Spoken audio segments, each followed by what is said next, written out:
Did you know that saying thank you for letting me know can actually be better than I'm sorry when a client complains?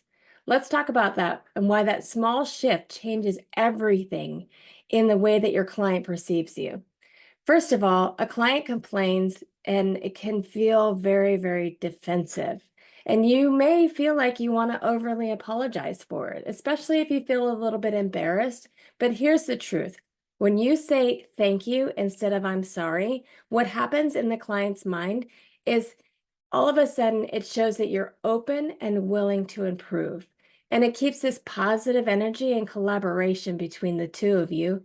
And it helps your client feel heard and not really brushed off. And also, it's not ignoring the problem. It's really about leading the conversation with this confidence that you know that you can do better. And I have in my many businesses had a really hard time dealing with complaints. Complaints to me felt very personal. It felt like if somebody called and complained about the job that I did, all of a sudden I was a loser or I should have known better. I was just embarrassed. But the truth is that no one's ever going to be 100% always happy. You're never going to have 100% positive reviews. You're always going to have a couple of people here and there that are having a bad day or that are um, genuinely have a complaint about something that you did because it's just to be expected. And so early when I first started out, I would just keep giving refunds. I'd be like, "Oh my gosh, I'm so sorry. I won't charge you for that." And that wasn't actually the proper response either. Really, what a client wants from you is they want to know that they've been heard, that you're listening, and that they're making an impact and a difference in the way that you operate your business in a positive way. And so we want to make sure that we're avoiding those things like, I'm sorry you feel that way. There's nothing I can do. Oh, that's just our policy. Those kinds of phrases are going to make people feel like they're not valued and they're not heard.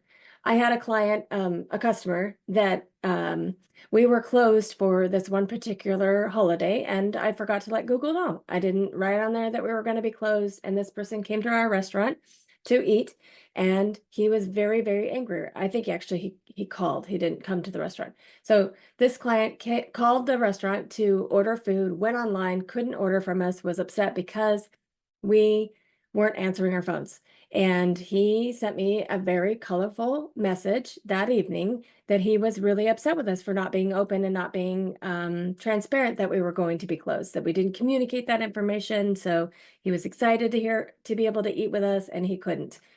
And his choice of language wasn't exactly kind. And I could have, in the morning when I read it, been like, how dare you? You don't treat me that way.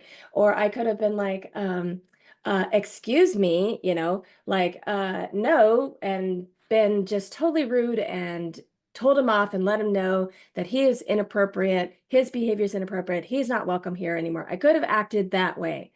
But instead, I chose to say, hey, I understand. I get it. I I'm really glad that you pointed this out. And thank you for pointing that out because that must have been really, really frustrating. And we're going to do better next time. And when he woke up, because apparently he'd been drinking the night before and had choice words for us in a moment that he normally probably would never behave that way. And he actually thanked me. He said, I'm really grateful that you didn't respond in a negative manner. And I'm so sorry. I overreacted and I shouldn't have behaved that way. Now, I won a customer for life because I chose to focus on gratitude versus my righteous whatever behavior that I think that I deserve. I chose to focus on here's how we can learn from this, and here is how I can tell you that I hear you and that I value you.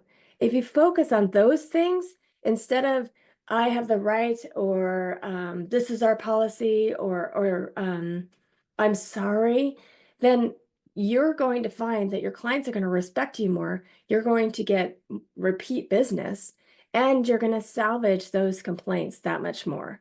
So focus on words like, thank you for bringing this to my attention. And I hear your frustration and I want to make this right. And let me look into this and see what I can do. Those are going to be such more positive ways that you can handle the complaints. And then look at the complaint and ask yourself, what can we do differently? How can we be better? One of our core values is always improving. So we're not being defensive. We're looking at what can we do better? How can we do this better next time? And thank you for putting it out so that we could see it, so that we could do better next time. So you tell me, what do you do? What are some positive ways that you have turned customers around? How have you turned clients into longtime customers after something happened that they weren't exactly super excited about and had something to say about? I love when I hear all kinds of suggestions like, thank you for your patience or things like that. So just you tell me what you've learned, and I would love to hear from it. And I would love to learn from you too. If you found this video at all helpful, I actually created a cheat sheet. If you would like it, just comment cheat sheet below and I'll go ahead and send it to you. I think this is such a great topic, and I'm so grateful that you spent the time with me to listen. And if you love some of the things that I'm teaching, follow below, subscribe to my channel, because my heart is to teach you the things that I've learned in the 3 decades that I've been in business, and I just absolutely love this. It's so much fun, and I can't wait to see you next time.